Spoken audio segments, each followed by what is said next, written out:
Pemirsa, Rektor nonaktif Universitas Pancasila berinisial ETH telah diperiksa terkait kasus dugaan pelecehan seksual di Ditreskrimum Polda Metro Jaya. Sang rektor menjalani pemeriksaan selama kurang lebih 2 jam dengan kapasitasnya sebagai saksi terlapor.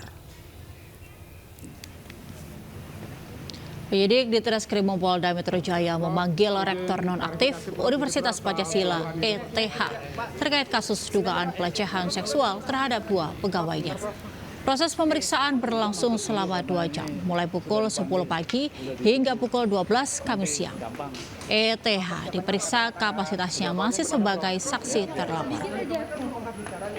Tuduhan-tuduhan yang dilayangkan dari pihak korban gimana? Enggak, nanti saya sudah ditunggu. Tuduhan-tuduhan tersebut mengaku nggak pernah ada. Oh enggak dong, itu enggak dong. Enggak dong. Yang kabarnya korban dipegang area sensitifnya terus dicium sama itu enggak? Enggak lah. Hingga jam 12 terlapor telah hadir di Subdit Renakta Ditreskrimum Polda Metro Jaya untuk dilakukan pengambilan keterangan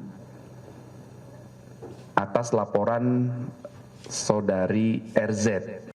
Seorang remaja di bawah umur menjadi begal payudara karena sering nonton film porno dari HP milik ibunya. Ya, korbannya seorang mahasiswi perguruan tinggi negeri. Ironisnya, aksi asusila itu dilakukan tak jauh dari rumahnya.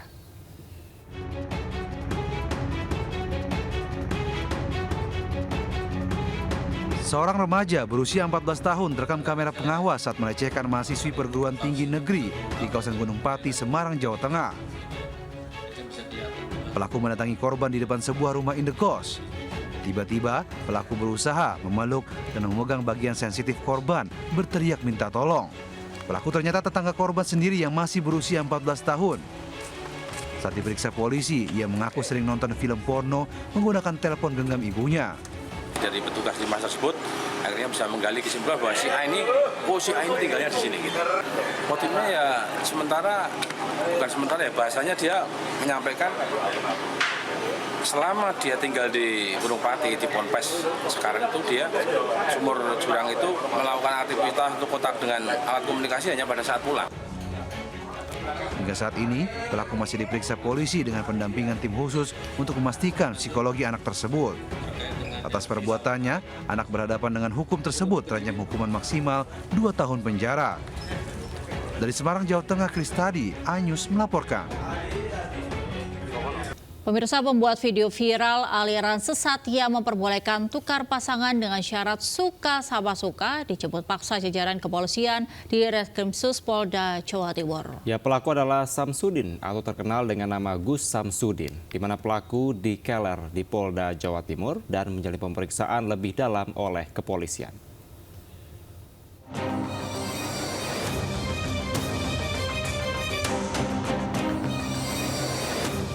Inilah Gus S, pembuat konten video viral aliran sesat yang memperbolehkan pasangan suami istri bertukar pasangan. Polisi melakukan penjemputan paksa di padepokannya, kawasan Blitar, Jawa Timur, karena khawatir akan kabur. Polisi melakukan pendalaman terkait motif pembuatan video aliran sesat tersebut. Selain Gus S, polisi juga memeriksa sejumlah saksi lainnya, diantaranya perekam dan beberapa orang yang ada di dalam video aliran sesat tersebut. Dan yang bersangkutan bicaranya pelin-pelan terkait dengan lokasi pembuatan konten. Dikhawatirkan akan melarikan diri dan menghambat penyidikan sehingga dilakukan upaya penjemputan oleh penyidik di Reskrimsus Polda Jawa Timur. Video majelis taklim yang memperbolehkan jemaahnya bertukar pasangan juga menuai kecaman dari Majelis Ulama Indonesia. MUI menilai konten ini sudah mengarah pada pelecehan agama. Pihak MUI juga menegaskan jika perbuatan bertukar pasangan bagi suami istri haram hukumnya menurut syariat Islam. Sebelumnya viral video aliran sesat yang memperbolehkan jemaah untuk bertukar pasangan dengan syarat suka sama suka. Video ini sangat meresahkan masyarakat. Dari Surabaya, Rahmat Ilyasan melaporkan. Sejumlah pegawai kantoran di kawasan Legend Suprapto Cempaka Putih, Jakarta Pusat terpaksa harus menumpang perahu rakitan demi bisa menuju ke tempat bekerja. Ya, upaya itu ditempuh agar mereka tak terjebak di tengah tingginya banjir yang merendam di kawasan tersebut.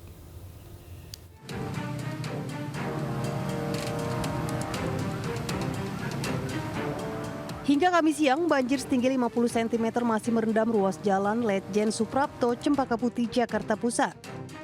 Tak hanya menghambat arus lalu lintas, tingginya banjir membuat para pegawai kantoran yang hendak bekerja kebingungan. Mereka terpaksa harus naik perahu rakitan yang disediakan petugas UPK Badan Air demi bisa masuk kantor.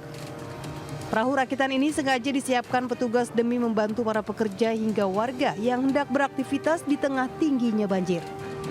Mereka pun merasa terbantu dengan adanya perahu rakitan yang disiapkan petugas. Ini dengan adanya perahu ini sama petugas merasa terbantu nggak gitu? Sangat terbantu. Sangat terbantu ya. Oke. Gimana harapannya biar nggak banjir lagi, Mas? Ya, pastinya ada pencegahan ya, jangan sampai banjir lagi ke depannya.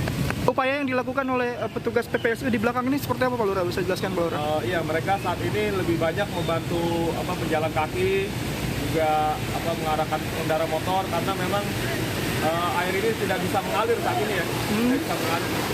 Tapi kita juga memantau pompa-pompa dari SDA memang saat ini masih menyala semua, yang di Cempaka Mas, di Cempaka Putih Tengah. Banjir disebabkan luapan kali Utan Kayu. Aliran kali meluap usai ibu kota diguyur hujan deras sejak Rabu malam. Sebanyak 3 rumah pompa disiagakan agar banjir dapat segera surut. Dari Jakarta, Rani Sanjaya, Ainus melaporkan. Sementara pemirsa, Jalan Raya Hibrida Kelapa Gading, Jakarta Utara terendam banjir hingga setinggi 50 cm. Sejumlah warga yang akan melintasi jalan tersebut terpaksa harus menggunakan jasa delman dengan membayar Rp25.000 hingga Rp80.000 tergantung jauh dekatnya.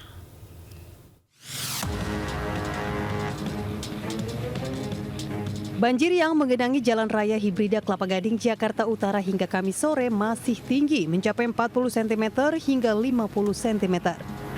Meski kendaraan roda 4 sudah mulai melintasi genangan, namun tidak dengan warga yang berjalan kaki. Mereka pun terpaksa harus menggunakan jasa transportasi dadakan, yakni delman. Sejumlah warga yang melintasi banjir terpaksa harus mengeluarkan uang sebesar Rp25.000 hingga Rp80.000 untuk sekali menyeberang dengan menggunakan jasa delman. Menurut warga, adanya delman ini sangat membantu. Namun harga yang ditawarkan sekali jalan dengan jarak pendek sangat mahal. Dari butik nggak bisa jalan dalam. Dalam Ibu ya? 1 tukul lebih. Oke. Bayar berapa tadi Bu naik delman Bu? Tadi dia maunya Rp60.000, kita tawarin tadi minta tolong di Rp25. Gantung jaraknya. Gantung jaraknya. Berapa tadi untuk nyebangin orang banjir Bang? Kadang ya 50, 80. Tadi berapa? 80. Itu dari mana ke mana Bang? Dari sini. Dari mana? Gading Kirana. Gading Kirana, oke. Banyak Bang tapi Bang? Ya banyak. Banjir di Jalan Raya Hibrida Kelapa Gading, Jakarta Utara ini diakibatkan curah hujan yang deras dan lama, ditambah buruknya sistem drainase. Dari Jakarta, Sofian Firdaus, Ainus melaporkan.